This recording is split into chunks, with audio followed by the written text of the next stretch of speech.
এই মালে ভেজাল আছে, নিশ্চিত এই মালে ভেজাল আছে, আছে হ্যাঁ। আচ্ছা এই যে আমরা শুনি যে এই এই জিনিসগুলোর মধ্যে কিছু একটা মেশায়, অনেকের ধারণা আছে না এটা, তুমি আমারে এই ধারণাটা ক্লিয়ার করে দাও তো, আমরা সবাই খাবো এখানে। তুমি আসলে ভুয়া কথা, ভুয়া কথা না?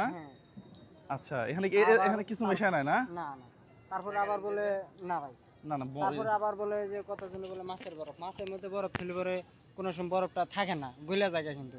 তারপরে মানুষ তাও বলে যে মাছের বরফ। মানে বরফ তোমরা যেগুলো দেও ওগুলা কোনগুলো দেখি, আমি একটু দেখাও তো আমাকে। আমার ভাই বাড়ির বরফ। বাড়ির বরফ না? হ্যাঁ বাড়ি ফ্রিজ কিনে আনিছি। ও বাড়ির বরফ, হ্যাঁ গুড গুড গুড, এই ছেলে তো ভদ্র ছেলে। হ্যাঁ হ্যাঁ, এটা একটু দাও, এটা আমাকে দাও একটু, বরফটা একটু দাও না, এমনি দাও। আচ্ছা প্রিয় বন্ধুরা দেখেন, এই ছেলেটা বাড়িতে একটা ফ্রিজ কিনছে, কিনে ওইখান থেকে বরফ করে নিয়ে আসে। কিন্তু একই জিনিস আমরা বিভিন্ন জায়গাতে খাই, মাছের বরফ থেকে শুরু করে দুনিয়ার বাজে বাজে জিনিসগুলো দেয় আসলে। হ্যাঁ তোমাকে তো অ্যাপ্রিসিয়েট করা উচিত। এই এক গ্লাস বানায় দাও দেখি, খাইয়া দেখি কেমন। হ্যাঁ অবশ্যই, হ্যাঁ নাকি? এখানে তো পরিষ্কারই মনে হইতেছে। হ্যাঁ এই গ্লাস কত করে? 20 টাকা আছে, 10 টাকা আছে, 40 টাকা আছে। আমাকে একটা ইয়া দাও, 20 টাকা দাও, আমরা ভাগ করে খাই একটু। আচ্ছা 10 টাকা দুইটা দাও না, বরফ ছাড়াই দাও। ও বানাই দিবা এখন? ও এইভাবেই দাও? তাহলে সমস্যা কোথায়?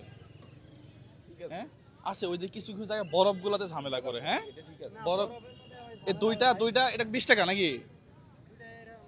দেখেন আমরা দেখি একটু খায়া দেখলে বোঝা যাবে যে ঝামেলা আছে কি নাই নাকি। হ্যাঁ ও মানুষের কত ধরনের ব্যবসা, হ্যাঁ মানুষের কত ধরনের ব্যবসা এখানে।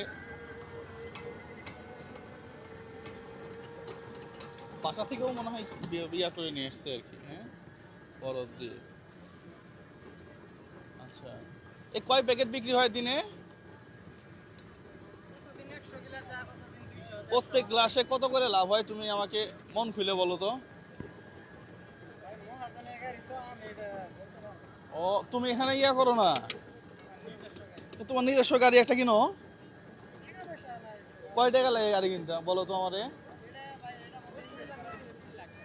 3 লাখ টাকা? হাত দিয়ে একটা আছে না ওটা চালাবা?